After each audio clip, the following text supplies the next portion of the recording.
இங்கே செல்வராகவன் சார் இருக்கார். செல்வராகவன் சாருக்கு ஸ்பெஷல் வணக்கம்.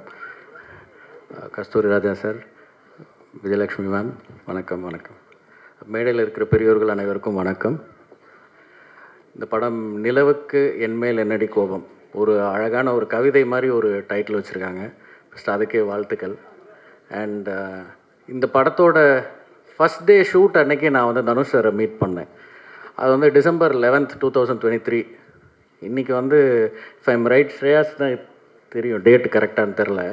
December 11th, 2023 அன்றைக்கி தான் ஃபஸ்ட் டே ஷூட்டுன்னு சொன்னார். அப்போ வந்து ஒரு சின்ன படம் இப்போ ஆரம்பிக்கிறோம் அப்படின்னாரு. இன்றைக்கி February 11 கரெக்டாக ஒரு 14 months ஆயிருக்குன்னு நினைக்கிறேன். இந்த 14 monthsக்குள்ளே அந்த படத்தை கம்ப்ளீட் பண்ணி இன்னும் 10 நாளில் ரிலீஸ் இருக்குது. அதுக்கு முன்னாடியே ஒரு படத்தை டைரக்ட் பண்ணி முடிச்சிருந்தார் ராயன். அந்த படத்தை நடுவில் ரிலீஸ் பண்ணியிருக்காரு. இட்லி கடைன்னு அந்த படம் ரிலீஸ் ஆகி கொஞ்ச நாளில் அடுத்த படம் ஷூட்டிங் போயிட்டார். இட்லி கடையும் அவர் தான் டைரக்ட் பண்ணுறாரு. ஹிந்தியில் ஒரு படம் பண்ணுறாரு. நடுவில் ஒரு 3-4 படம் அறிவிப்புகள் வந்திருக்கு. ஸோ அது எப்படி இந்த டைமுக்குள்ளே அவ்வளோ வேகமாக அவர் கதைகள் யோசித்து அதை டைரக்டும் பண்ணி நடித்து, அந்த வியாபார அழுத்தங்கள் புற அழுத்தங்கள் எவ்வளோ இருந்தாலும் இண்டஸ்ட்ரியில் என் மனதுக்கு பிடித்ததை செய்கிறேன் அப்படின்னு நினச்சி ரொம்ப வேகமாக ஒரு குறுகிய டைமில் இவ்வளோ படங்கள் இத்தனை ரோல்ஸில் மாறி பண்ண முடியும்னா அதுவே வந்து ரொம்ப மலைப்பாக இருக்குது பார்க்குறதுக்கு. ஐ திங்க் தனுஷ் சார் ஒரு மகா கலைஞன்னு நினைக்கிறேன். அப்படி இருந்தால் மட்டும்தான் தொடர்ந்து இந்த மாதிரி வேறு ரோல்ஸில் தன்னை புதுப்பிச்சுட்டே இருக்கணும்னு ஒரு ஹங்கர் இருந்தால் மட்டும்தான் போக முடியும். ஸோ ஃபர்ஸ்ட் ஆஃப் ஆல் அது ஒரு பெரிய இன்ஸ்பைரிங்காக இருக்குது, அந்த குவாலிட்டி. வாழ்த்துக்கள் தனுஷ் சார்.